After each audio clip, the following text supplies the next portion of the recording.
Hey, welcome to English Echo, where you can practice your English listening skills through inspiring stories. Today we have the story of Antonio Canova, a young boy who became one of the greatest sculptors in the world. Listen carefully and try to pick up new vocabulary and phrases as you enjoy this tale. Let's get started. Antonio Canova. Long ago in Italy, there lived a child named Antonio Canova. His father had died, so Antonio lived with his grandfather, a poor stonecutter. Antonio was too small to work, but he loved to go with his grandfather to the stone yard. While the old man cut the large, unwieldy blocks of stone, the boy played among the chips, sculpting little figures from soft clay or smaller rocks. Antonio's skill surprised his grandfather. "The boy will be a sculptor someday," he said. Every night when they got home, Antonio's grandmother would say, "What have you been doing today, my little sculptor?" She would take him upon her lap and tell him stories that filled his mind with pictures of beautiful things. The next day, he would try to make some of those pictures in stone or clay. A rich man named the Count also lived in the same town. Sometimes, the Count threw grand dinners for his wealthy friends from other towns. Antonio's grandfather would go to the Count's house to help with the kitchen work. He was a fine cook, as he was a stonecutter. One day, Antonio went with his grandfather to the Count's estate. The boy could not cook or wait on the grand table, but he could help clean up. As workers set the grand table, there was a crash in the dining room. A man, pale and afraid, came quickly into the kitchen holding stone fragments. "What should I do?" he cried. "I broke the centerpiece statue. The grand table will look bare without it, and the Count will be angry." The staff trembled. Was the dinner going to be a failure? Would they all be punished? Everything depended on having the grand table perfectly set. All of the staff asked, "What should we do?"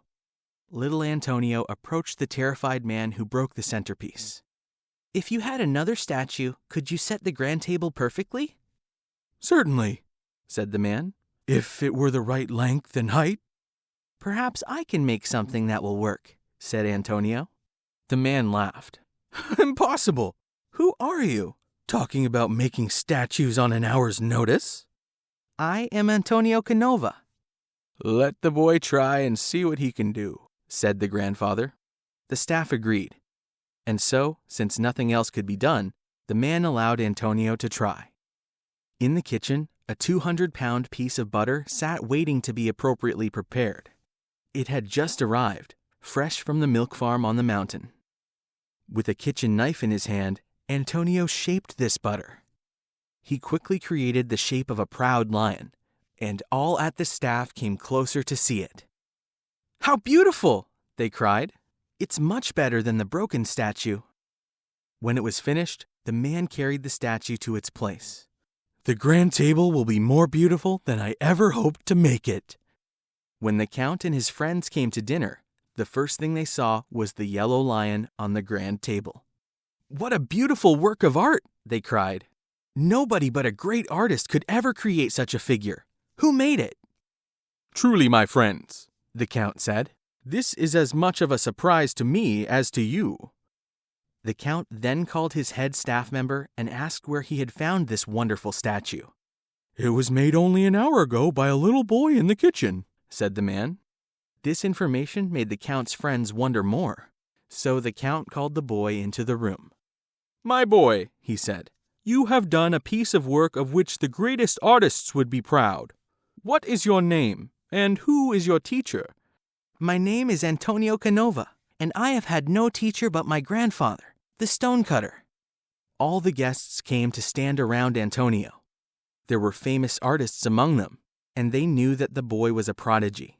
When they sat down at the grand table, nothing pleased them more than talking to Antonio, and the dinner became a party in his honor. The very next day, the Count sent for Antonio to live with him. The best artists in the land taught him to sculpt, and he learned how to carve in marble. In a few years, Antonio Canova became known as one of the greatest sculptors in the world.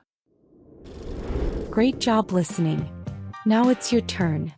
Comment in English and tell us what you learned or what you liked most about the story.